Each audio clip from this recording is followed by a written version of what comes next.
This tree is Schinus molle, California pepper. So this is an example. This is about a 12-year-old tree, and I would tell you it's 25 to 30 feet wide, and it's 30 feet tall, 25 to 30 feet tall.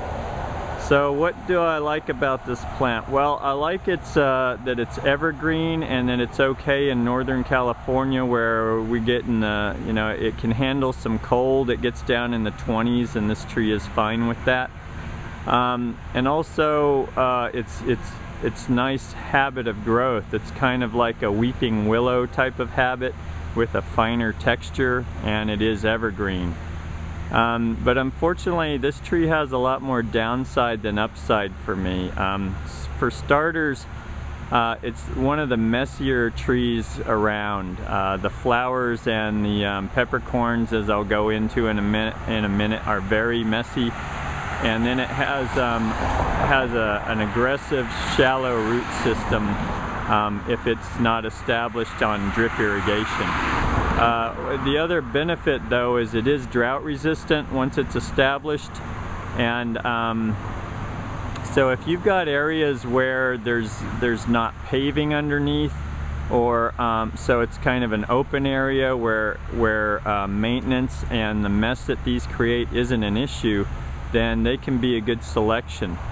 But if you're thinking of using them at all, like this designer did around any kind of paving or buildings, the roots and the mess for me are a non-starter. I would avoid it. There's other cleaner, lower maintenance plants to use for that situation.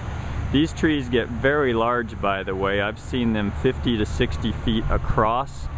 And as they get older, they tend to get a lot of dieback or dead wood inside. The other thing is ants love this plant. I guess it's the flower and the berries. I'm not sure exactly what it is, but they really go after that. The other thing I noted is this is a 12-year-old plant. I just saw a planting of these recently where the designer used these along a vineyard, which I think is appropriate if you're going to use this. It's low water, they're evergreen, and they're kind of a California native type plant, so I think that was appropriate. But they put these 8 feet on center, and that's way too close. And also they put them right up against the fence with grapevines, probably 10 feet on the other side. So this plant is going to end up shading that situation.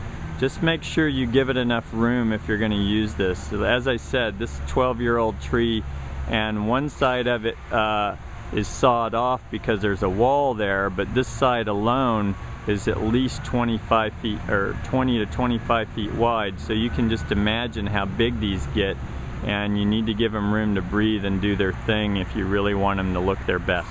So that's Schinus molle, California pepper. Here's a nice shot of the foliage of California pepper.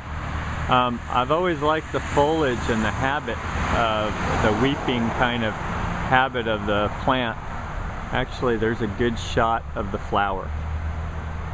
So they're very small flowers, but thousands of them on a plant, which turn into the peppercorns. But a really nice lacy foliage.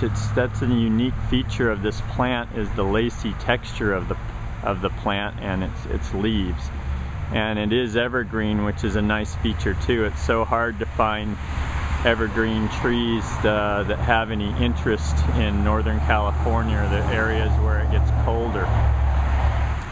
Here are the peppercorns for Schinus molle, and this is one of the reasons I don't like this tree.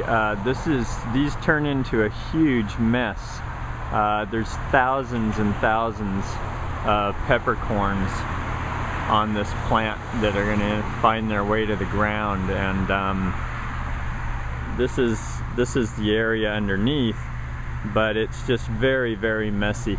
Also, when these are in bloom, these attract a lot of bees. So if that's an area where that matters, that should be considered when deciding whether to use it.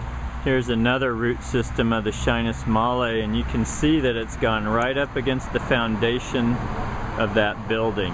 And again, big no-no. So know that the roots on these are problematic, and they're really not a good idea to be using around buildings and or walkways.